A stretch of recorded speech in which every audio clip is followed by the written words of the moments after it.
रुपया कमा के लाके अपने माँ बाप को साथ में रखता है। साहब उससे बड़ा धनवान दुनिया में कोई नहीं हो सकता। धनवान वो नहीं होता जिन्हें माँ बाप घर बाहर निकाल देवे। क्यों पेरेंट्स बोझ लगते हमको।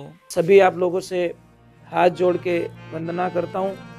हमारा जो चैनल है श्री सोनू महाराज, वो चैनल जरूर सब्सक्राइब करें और इन वीडियो को शेयर करते रहिए। बोली आई मात की राधे, बोलो राधे। और पधारे हुए सभी भक्तों की। ये दो चीज क्यों बताई, दूध और पानी रहा, ये क्यों बताया गया। ये इसलिए बताया गया कि कहीं हम लोग धोखा तो नहीं खा रहे। हमारा ज्यादातर समय कहाँ बर्बाद हो रहा है। आपको पता है कि हम लोग शायद 40 से 45 दिन बाद में हम लोग वापस मिले। अब इन 45 दिनों में आपने अपने जीवन में कितना सुधारा किया, कितनी विचारधाराओं को बदली, कितना प्लस पॉइंट किया। बेटा थोड़ा आवाज आ रही बच्चे लोगों की। बेटा राधे राधे।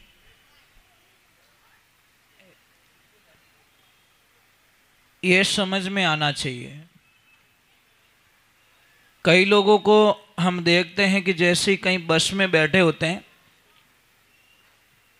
तो बस सिग्नल पे अगर 1 मिनट रुक रही है तो वो अपनी डायरी में 1 मिनट तक कुछ न कुछ लिख रहे हैं। अब कारण बताओ। क्योंकि उसको कोई न कोई जीवन में प्लस करना है। एक अच्छा बच्चा जब एग्जाम्स का मौका आता है तो आपको पता है एग्जाम्स के मौके पर वो एक मिनट के लिए बुक को निकालता है, पढ़ता है और लास्ट में गेट में जाने का नंबर आगे 5 मिनट बाकी एक बार और चेक करेगा। कारण कि पता नहीं मैंने कोई लास्ट में पढ़ा वो आ गया तो आप लोगों की जिंदगी का एक एग्जाम है। इस जीवन को चाहो तो नॉर्मल जिंदगी जी के खत्म कर लीजिए। आए, खाए, पहने और मर गए, बात खत्म हो गई। सुबह का बालपना, दोपहर को जवानी और रात को खत्म कहानी। ये तीनों काल हमारी जिंदगी में से चले गए। कोई लोग कम उम्र में इतना बड़ा नाम करके चले जाते हैं कि पूरा ब्रह्मांड उनके गुणगान करते हैं। स्वामी विवेकानंद जी को देखिए, पूरी दुनिया को झुका दी थी।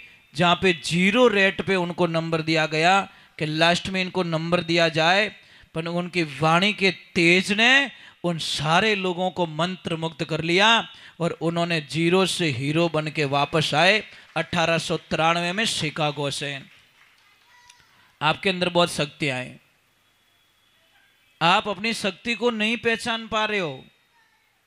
ऐसे तत्वज्ञानी आपको नहीं मिले कोई। अरे आप चाहो एक दुनिया, एक ध्यान रखना, जो माया होती माया,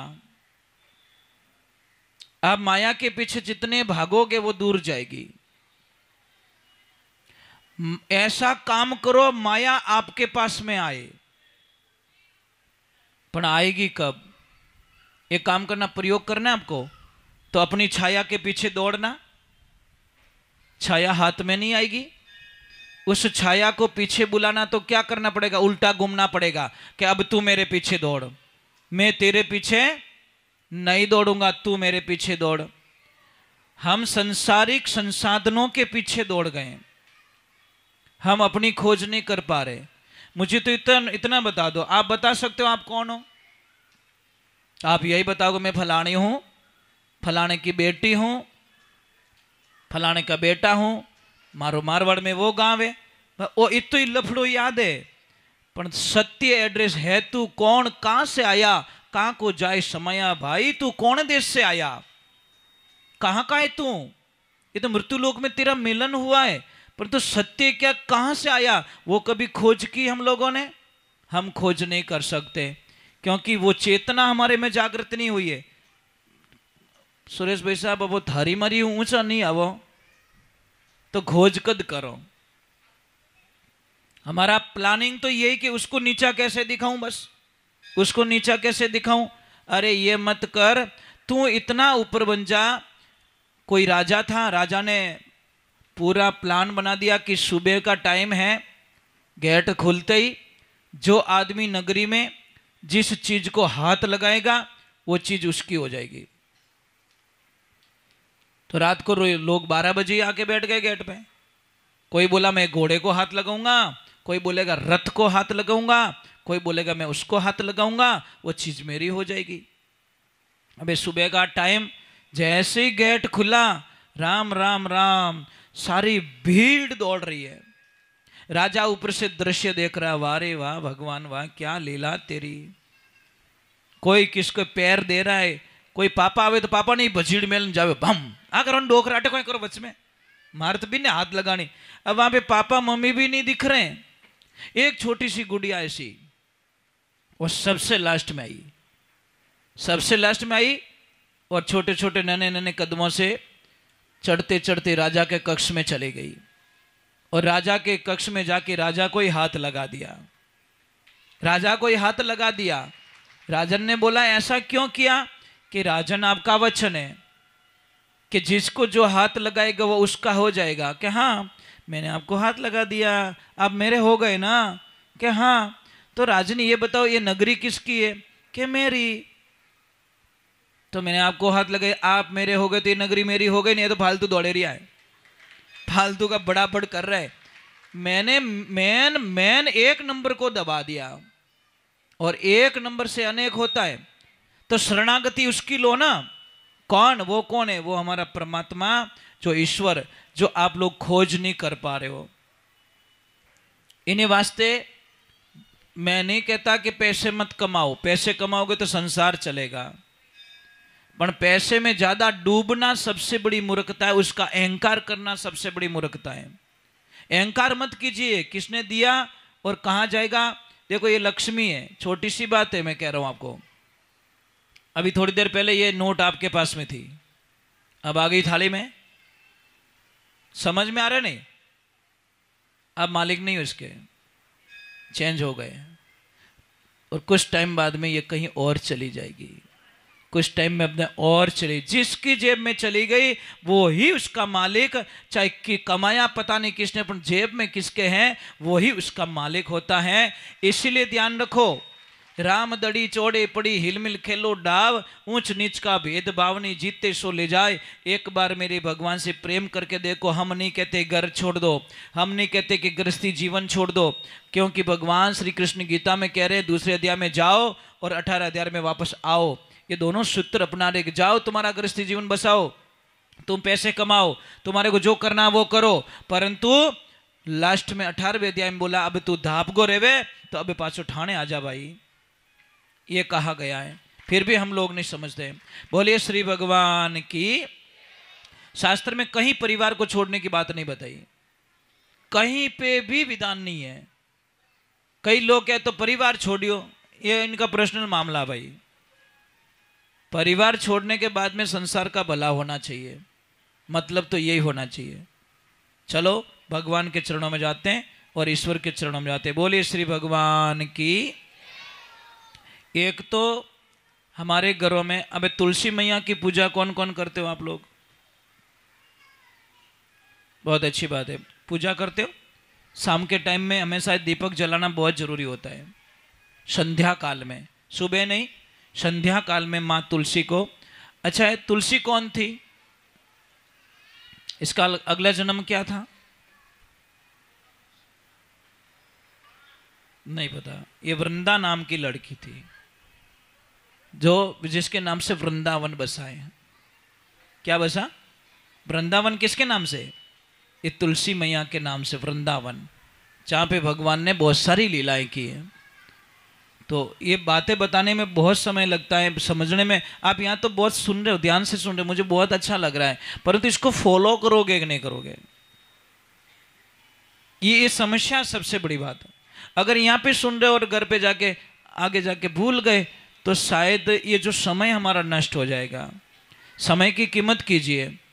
घर में बुजुर्ग माँ बाप है, आपके बुजुर्ग सास ससुर है, तो सबसे पहले एक बात का ध्यान रखना।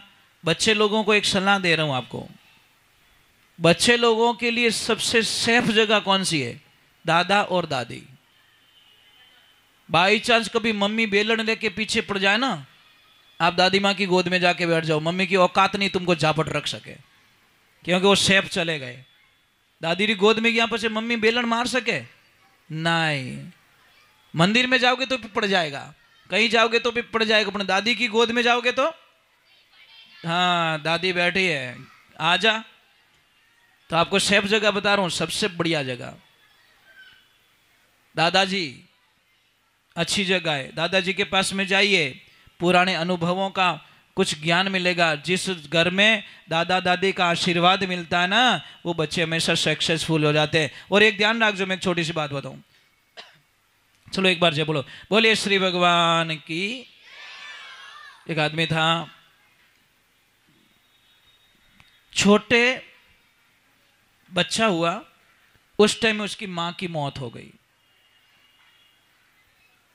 तो उस आदमी को कहा गया कि बच्चा 6-8 महीने का है, तू एक काम कर, दूसरी शादी कर ले। वो बोला नहीं, मैं शादी नहीं करूंगा, मुझे मालूम है पत्नी मिल जाएगी, परंतु इसको वो मां नहीं मिलेगी। अब महाराज बहुत सारे लोगों ने बोला, अपने किसी का कहना, वो पूरा दिन काम करता, बच्चे को अपने साथ में रखता, नौकरी करता तो भी बच्चे को साथ में रखता, और बच्चे को पाला पोसा बड़ा किया, अच्छा पढ़ाया उसको। और पढ़ाने के बाद में जब बच्चा पढ़ जाता है, अच्छा काम होने लगता है, तो आपको पता है रिश्ते भी अच्छे आते हैं। टाबर थोड़ा गड़बड़ करे रही है। ए बेटा, बेटा अपनी मम्मी के पास में आके बैठ जाओ ना प्लीज। अच्छे बेटे हो सब, अच्छे बेटे हो, आ जाओ बेटा, थारा हाथ जोड़ी करूं। तो जैसे ही वो बच्चा बड़ा हुआ, अब उसकी शादी हो गई। शादी होने के बाद में वो लड़का उसकी पत्नी को बोला कि देख लक्ष्मी, मेरे कमाने वाले मेरे पापा थे, थोड़ा कर्जा हो गया है और मैं थोड़ा कहीं नौकरी करने के लिए चला जाता हूँ, 4-6 महीने 12 महीने वापस आ जाऊँगा, थोड़ा पैसा भी दे देंगे, लोगों का कर्जा उतर जाएगा। मेरे पापा का ध्यान रखना, मेरे पापा को तकलीफ मत देना। बच्चा चला गया, परंतु पीछे महारानी ऐसी आ गई कि ससुर जी ने काम मत लगा दिया। वो झाड़ू थे निकालो, बर्तन थे धोवो, वो थे धोवो। क्या आनंद है महाराज।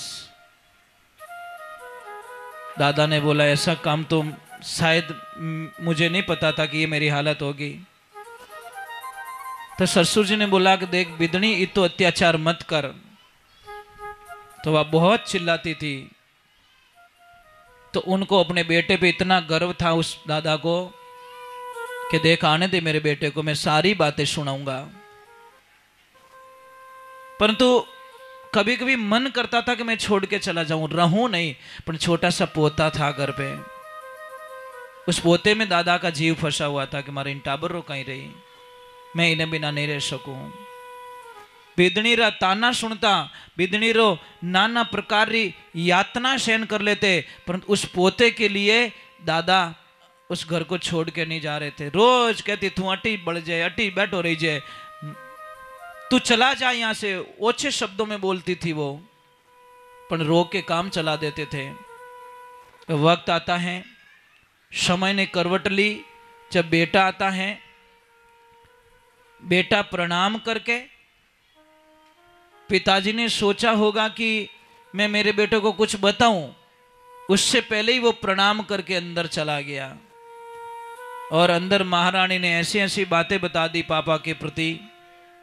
उस बेटे को पापा की बातें तो अच्छी नहीं लगी, जिस पिता ने उसके लिए जीवन कुर्बान कर दिया उसकी बातें नहीं लगी अच्छी, पर वो 4 दिन पहले आई हुई लड़की की बातें समझ में आ गई और महाराज पिताजी के ऊपर गुस्सा कर दिया कि तने शर्म नहीं आवे, मेरे जाने के बाद में तुम इतना तंग करते हो, क्या क्या करते हो, क्या तुम्हारी ही सेवा करने के लिए हम दुनिया में आए, ये हमसे होने वाला नहीं है, चले जाओ यहां से। और कोई पुराना कोई बिस्तर था ला के छाती में पटक दिया और पिताजी वहां से निकल पड़े। वापस मुड़ के देखा, वारे भगवान वाह, जिस बच्चे के लिए मैंने मेरी जवानी कुर्बान पे लगा दी, मेरी खुशियां कुर्बान पे लगा दी, वो बच्चा आज मुझे घर से बाहर निकाल रहे हैं। निकल गए और जैसे ही कोई गांव का जो चबूतरा था वहां पे जाके बैठ गए। अभी कोई पूछे तो वो रो भी नहीं पा रहे, रोना भी नहीं आ रहा उनको, क्योंकि छाती भर गई। थोड़ी देर होती है और तुरंत वो बच्चा आ जाता है और आते ही उसको तो दादाजी बहुत अच्छे लगते थे। आते ही बोला, मेरे दादाजी कहाँ हैं? तो मम्मी ने बोला, पता नहीं कहाँ गए होंगे। अरे कहाँ गए? अरे बेटा तेरे पापा आए। अरे पापा बाद में, पहले मेरे दादा चाहिए मुझे। वो लड़का वो बिस्तर पटक, वो अपना जो था वो पटक के, किताबें पटक के भाग रहा है, किसी को भी पूछ रहा है, मेरे दादा को देखा क्या, मेरे दादाजी को देखा क्या, मेरे दादाजी को देखा क्या। सारे लोग बोल रहे ये दादा का परम भक्त। किसी ने बोला तेरे दादा उधर जा रहे थे, और जैसे ही देखा तो गांव के चबूतरे पे हथाई पे बैठे और जाके एकदम दादा के गले मिल के बोला, दादाजी आप यहाँ पे क्या कर रहे हो, चलो घर पे। और ये बिस्तर फटा हुआ, इतना पुराना बिस्तर। तो सारा दादाजी ने वरदान सुनाया कि बेटा मैंने घरों बाहर काट दियो, तेरे पापा ने मुझे बाहर निकाल दिया है, कि दादा रोने की कोई जरूरत नहीं है, आप चिंता मत कीजिए। एक काम कीजिए, बिस्तर है ना, मैं तो छोटा बालक हूं, इसमें से आधा मुझे दे दो, तोड़ दो इसको। चीर के आधा बिस्तर दिया, बच्चे ने कंधे पे रखा, घर पे गया और घर पे जाते उसकी मम्मी ने बोला, पापा को प्रणाम कर लो। कि कौन पापा, कौन पापा, किस पापा की बात कर रही हो तुम? अरे जो आदमी अपने बाप का बेटा नहीं बन सकता वो मेरे बाप कैसे बन सकता है? मैं इसको एक्सेप्ट नहीं कर सकता, ये मेरा बाप नहीं हो सकता। और जितने उसकी नजर पड़ जाती है कंधों पे, ये कहां से लिया कि भूल गए इतनी दूर में, अभी टाइम नहीं हुआ है। अरे भाई के क्यों लाया वापस, कि मुझे चाहिए ना। जब तुम्हारे बाप के लिए तुम रख रहे हो तो मेरे बाप के लिए भी तो मुझे ये गुदड़ी चाहिए। जब तुम बुढ़े हो जाओगे मैं यही तुम्हें दे के बाहर निकलूंगा और आउट करूंगा। उस बच्चे को ज्ञान हो गया, दौड़ के गया, अपने पिताजी को घर पे लाया और अपनी पत्नी को बोला कि तेरी 2-4 बातों में मैं ऐसा फंस गया जो मेरा बाप भी मुझे दुश्मन लगने लगा। हे देवियों, मैं आपसे वंदना करता हूँ, प्रार्थना करता हूँ, कोई आपरा पति रे दिमाग में आड़ो जहर मत भरजो जो उन माँ बापू को नफरत करने पर मजबूर हो जाए। ये आपका काम नहीं हो सकता।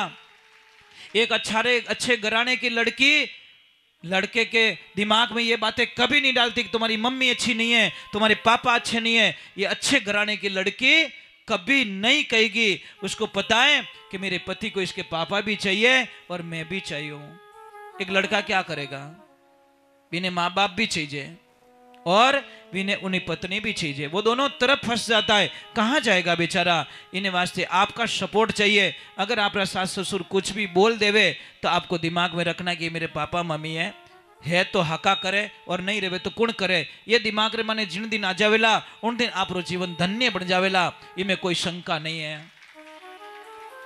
और एक कड़वा सत्य ध्यान रखना, वृद्धाश्रम जाना और थोड़ा पूछ के आना कि थोरो बेटो कहीं करे, थोरो बेटो कहीं करे। सारे उच्च पद बताएंगे, सारे बंगले वाले बताएंगे, पर कोई सुरेश भाई साहब ऐसा जोड़ा नहीं मिलेगा कि जिन्हों बेटो मजदूरी करे। बड़ी हो जावे उना माँ बाप कदी वृद्धाश्रम नहीं पहुंचा करे, ध्यान रखजो। अरे हमारे से धनवान वो है जो 300 रुपया कमा के लाके अपने माँ बाप को साथ में रखता है। साहब उससे बड़ा धनवान दुनिया में कोई नहीं हो सकता। धनवान वो नहीं होता जिन्हें माँ बाप घर नू बाहर निकाल देवे। क्यों पेरेंट्स बोझ लगते हमको, क्या गलती कर दी उन्होंने? अरे तुम्हारा जन्म नहीं हुआ तो दर दर भटके थे, वो पैदल गए थे, बोलमाएं पूरी की थी, भगवान को प्रसाद चढ़ाई थी कि भगवान एक औलाद तो दे दे रे, चाहे लड़का दे चाहे लड़की दे दे। और वही बच्चे अगर माँ बाप को परेशान करें तो कैसा फीलिंग होगा आप लोगों को। इन्हें वास्ते ये माताओं बहनों आपका धर्म बनता है कि कभी भी अपने पति को उसकी फैमिली के विरुद्ध बिल्कुल ना भड़काए, बिल्कुल ऐसी कोई बात ना बोले कि उसके फैमिली का वो दुश्मन बन जाए, क्योंकि फर्स्ट फैमिली ध्यान रखना, फर्स्ट परिवार होता है। बोले श्री भगवान की। ये बात तो अच्छी नहीं लगी होगी आपकी ना, कहीं का तो मोटा मोटा काम यही है, थोड़े पापा यूं थोड़ी मम्मी यूं, ले ऐसा नहीं होना चाहिए साहब। जैसे आप माँ बाप ज्यों थोने प्यारा है ना, उन्हीं प्रकार थोड़ा बींद नहीं थोड़ा उन्होंने माँ बाप प्यारा लगे। कम कम इतनी कृपा तो कर दो, इतनी मेहरबानी हम कर सकते हैं। थोड़ा कड़वा लगेगा, जिसका धंधा पानी चालू हुआ तो उसको कड़वा ही लगेगा कि मारो तो काम आई जे सोम रहा हो तो इन लिस्टों आई सुनाऊं। ये क्या लफड़ा है तुम्हारा यार, अच्छी बातें सुनाओ ना। तुम्हारी मम्मी बहुत अच्छी है, मेरा बहुत ध्यान रखती है, तुम्हारे पापा बहुत अच्छे हैं, मेरा बहुत ध्यान रखते हैं, मुझे बहुत लाड प्यार करते हैं। ये कहो ना तुम्हारे पति को उसके पापा मम्मी के प्रति भक्ति और बढ़ जाए और बढ़ जाए और बढ़ जाए, और वो अपने माँ बाप का भक्त बन जाए। अरे झूठ बोल के अपने बेटे को उसके माँ बाप से अच्छा कांटेक्ट करवा सकती हो आप, झूठ बोल के। घनी थोड़ी आदर नहीं करे तो भी कहनो थार पापा मम्मी बहुत अच्छा है, बहुत अच्छे हैं, ताकि उसके मन में और भक्ति जागृत हो जाए। कर सकते हो आप, झूठ बोल के भगवान और भक्त को मिलाना पाप नहीं है, ये ध्यान रखना। कोई दादाजी थे बहुत अच्छे, पता चल गया कि पति पत्नी के बीच में झगड़ा हो गया है और लड़की 6 महीने से पीर में बैठी है, और आजकल सिस्टम ज्यादा ये चल रहा है, छोटी सी बात पे ओ धरनो ठोकी हड़ताल, भूख हड़ताल। क्या लफड़ा है महाराज, छोटी सी बात पे नॉर्मल बात। अरे छोटा सा जंप आ रहा है, गाड़ी कूद गई है, तो क्या उस रोड को छोड़ दोगे आप? गाड़ी चलाना छोड़ दोगे? नहीं। एक बात का ध्यान रखना, कई लोगों ने मुझे प्रश्न किया कि महाराज भगवान की भक्ति करने से क्या होता है? अरे भगवान की भक्ति करने से एक एनर्जी मिलती है, पॉजिटिविटी मिलती है। बोलता है कि लिखा है कि भगवान की भक्ति करने से दुख नहीं आता। नहीं नहीं नहीं, ये गलत है। दुख आएगा, पर दुख सहन करने की शक्ति आप में इतनी पैदा हो जाएगी कि वो दुख भी तुच्छ लगेगा आपको। मैं आपको एक सिस्टम में समझाता हूं, समझ लीजिए। एक रोड है, रोड के ऊपर क्या बना है, वो क्या कहते हैं उसको, ब्रेकर, जहां पे गाड़ी थोड़ी स्लो की जाती है, ब्रेकर है। अगर उसी ब्रेकर में स्पीड से अगर कोई ट्रैक्टर लेके निकलेगा तो हेटो पड़नो सुरेश भाई साहब चांस है। वो ट्रैक्टर इतो ऊंचा इन पटकेला विने, क्योंकि वो ट्रैक्टर है, उसमें ब्रेकर को क्रॉस करने के जो सिस्टम्स होते हैं वो उसमें डाले हुए नहीं है। और उसी जगह कोई BMW लेके निकले तो शायद अंदर वाले को पता ही ना चले। बस फर्क इतना ही है। मैं आपको बहुत कोड पर, अगर ट्रैक्टर लेके निकल रहा है तो वहां पे झटका लगेगा, जंप वही है, ब्रेकर वही है, पर BMW लेके कोई निकलेगा तो उसको शायद महसूस नहीं होगा। दुख तो वही है, परंतु जब भगवान की शरणागति में चले जाओगे तो दुख सहन करने की शक्ति मिल जाएगी और वो दुख आपको तुच्छ मात्र लगेगा। और संसार में रहोगे तो दुख को और बढ़ाने वाले आपके यार दोस्त मिल जाएंगे और मिल जाएंगे और मिल जाएंगे, और आपके ऊपर इतना दुख डाल देंगे जिसकी कल्पना नहीं है। भाई रुई को पानी में भिगोगे तो वो वजनदार होगी, इसमें कोई शंका नहीं है। रुई को अगर उसमें से वजन हल्का करना है तो उसको धूप में सुखाओ, धूप नाम मतलब दुख, दुख नाम में उसको सुखाते जाओ, रुई एक दिन हल्की होगी। और उसी जो 50 किलो रुई थी साफ पानी में भीगने और सूखने के बाद में शायद वो 5 किलो हो गई। उसी प्रकार संसार में दुख सहन करने की आप में शक्ति पैदा हो जाएगी और आपको दुख लगेगा नहीं। ये तो कमजोर होते ना, कमजोर होते ना, उसको दुख ज्यादा लगता है। तो ये बात समझिए आप। बातें बहुत छोटी है, पर इन बातों को समझना पड़ेगा हमको लाइफ में। क्यों आप सुबह उठते ही दुख का विवरण कर लेते हो? आप जितना गाओगे उतना बढ़ेगा, जितना उस चीज की। एक तो अपना दुख है ना, हर किसी के सामने शेयर मत करो प्लीज, कोई आपकी मजबूरी का फायदा उठाएगा, उसको पता चल जाएगा मैं पसी उड़ाए। समझ में आई नहीं साहब? किसी को पता है कि ये यहाँ पे साइड ली हुई है और किसी के सामने चर्चा कर लेना कि यार मारा माते कर्जो घणो रह गयो है, तो आप कोई लेन देनो नहीं, उसकी नीति जाएगी उस साइड पे कि बेटा को साइड खरीद लो, क्योंकि वो बेचने वाला है, मजबूरी में बेचेला, पक्की बेचेला, और जितना दाम उसको मिलना चाहिए उससे भी कम दाम में वो साइड खरीद लेते लोग। वो मजबूरी में खरीदी हुई साइड, किसी की आत्मा जला के ली हुई साइड, सब जिंदगी में उस आदमी को, पार्टी को सुख नहीं दे सकती जिसने उसकी मजबूरी का फायदा उठाया हो। ये ध्यान रखना। बोलिए श्री भगवान की, बोलिए आई मात की, बोलिए भगत वत्सल भगवान की।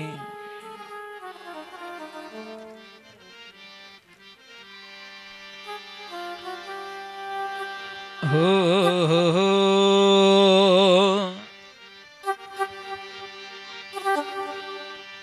अरे प्रीतम प्रीत लगाए के, ए दूर परदेसा मत जाए, आकर बसो हमारी नगरी में, हम मांगे तुम्हें खाए।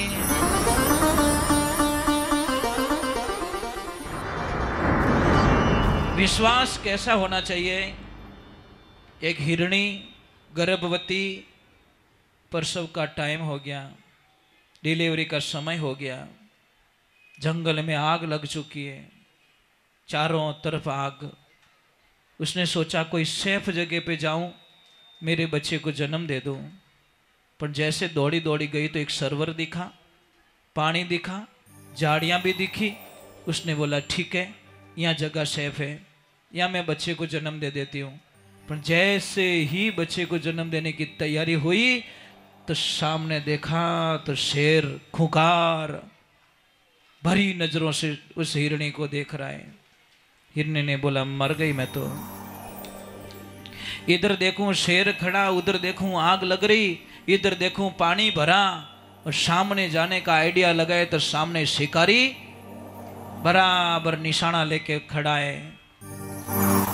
उस वक्त में हिरणी ने एक ही बोला कि बस प्रभु अब मरना निश्चित हो गया, बस मुझे कोई नहीं बचा सकता। उधर जाऊंगी शेर खाएगा, इधर जाऊंगी पानी में डूब के मरूंगी, और इधर चली गई तो आग मुझे जला देगी, इधर जाऊंगी तो शिकारी मार देगा। भगवान की लीला देखिए, परमात्मा को कौन जाने। सीताराम कहिए, जहीं विधि राखी राम ताहीं विधि रहिए। जैसे ही शिकारी ने विचार किया कि अब बराबर निशाना लग सकता है, और तीर छोड़ने के एक सेकंड पहले कमान तो चढ़ चुकी थी, पूरा निशाना हो गया सटल, पर छोड़ने के एक सेकंड पहले आग जल रही थी पास में। भाई साहब आग जल रही थी, आग में एक लकड़ी थी जो थोती लकड़ी थी, उधर गैस आता है। कोई कोई लकड़ियां बोले कि नहीं बोले, एंडियारी लकड़ी बालो जने कितने बोले, कितना फटाका बोले, फटाफट फटाफट, जो अरंडी की लकड़ी होती है। उसी प्रकार कोई लकड़ी थी जो अंदर से थोती थी, दोनों तरफ से पैक थी, अंदर ऑक्सीजन था। तो जैसे ही उस लकड़ी को जलना हुआ और लकड़ी में ब्लास्ट हुआ जोरदार, और ब्लास्ट होते ही वो जो अंगारा था जाके शिकारी के हाथ को लग गया। लगती हुई जलती हुई लकड़ी यहां पे जाके जली तो तीर तो छूट गया वो, पर निशाना चूक गया। जैसे ही तीर छूटा निशाना चूक के शेर के ऊपर जाके लग गया।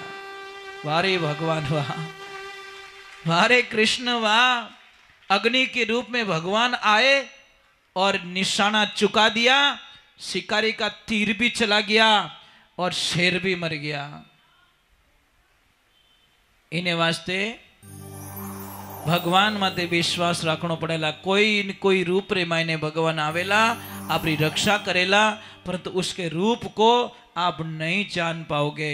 अग्नि के रूप में मेरे प्रभु आए और उसकी रक्षा कर दी, तो आपकी रक्षा क्यों नहीं कर सकते। अब हम लोग कथा सुनाते हैं कि भागवत सुनो, वो सुनो, राम कथा सुनो। मुझे एक बात बताइए, भागवत से आप लोगों ने क्या सीखा, रामायण से क्या सीखा आप लोगों ने? सुनते हो भागवत, सुनते हो, टीवी पे भी सुनते होंगे, चैनल पे भी सुनते होंगे। क्या क्या सारांश है उसका? लास्ट सारांश क्या है?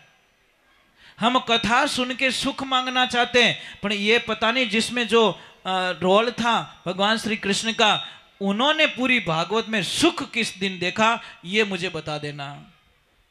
उनका जन्म से लगाकर एंड तक हर दिन उनके कष्ट में निकले, तो वो कथा सुन के भी अगर हमको ज्ञान नहीं हुआ, फिर भी हम सुख की तलाश में घूम रहे हैं, तो साहब ये बहुत बड़ी गलती है हमारी।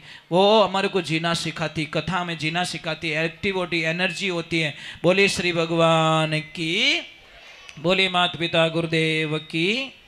चलो हम गुरु जी की बात चल रही है। गुरु शरण में कोई जीव जाता है, बोले सदगुरु भगवान की। जो बच्चे लोग हैं आज उनको छुट्टी भी है, और ज़्यादा समय आपका नहीं बिगाड़ूंगा क्योंकि मुझे थोड़ा निकलना है मारवाड़, तो थोड़ी देर बैठते हैं, ज़्यादा समय नहीं बिगाड़ेंगे। रात को तो थोड़ा दिक्कत हो गई थी साउंड की वजह से।